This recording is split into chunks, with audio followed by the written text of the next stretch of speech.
রাসূলুল্লাহ সাল্লাল্লাহু আলাইহি সাল্লাম যখন ইসলামের দাওয়াত দেওয়া শুরু করলেন, কাফেররা দেখলো যে মুহাম্মদুর রাসূলুল্লাহ সাল্লাল্লাহু আলাইহি সাল্লাম, মুহাম্মদ আমাদের ভাতিজা, আমাদের কোলেই মানুষ হয়েছে। ছোটবেলা মুহাম্মদকে সত্যবাদী বলতাম, মুহাম্মদকে আমরা বিশ্বস্ত বলতাম। জীবনে কোনোদিন মুহাম্মদকে দেখি নাই একটা মিথ্যা কথা বলতে, জীবনে কোনোদিন দেখি নাই কোনো আমানতের খেয়ানত করতে, জীবনে কোনো দেখি নাই কোনো মানুষের সাথে অন্যায় কাজ করতে। মুহাম্মদকে আমরা সকলেই এক বাক্যে বলি সত্যবাদী।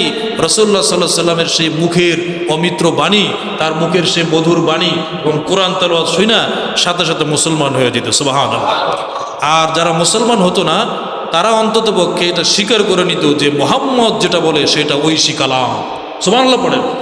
মুহাম্মদ সাল্লাল্লাহু আলাইহি সাল্লাম যেটা বলে সেটা ঐশী কালাম, এটা বানানো কোনো কালাম নয়। তিনি আশ্চর্য কথা বলেন, এই কথার মধ্যে কোনো সন্দেহ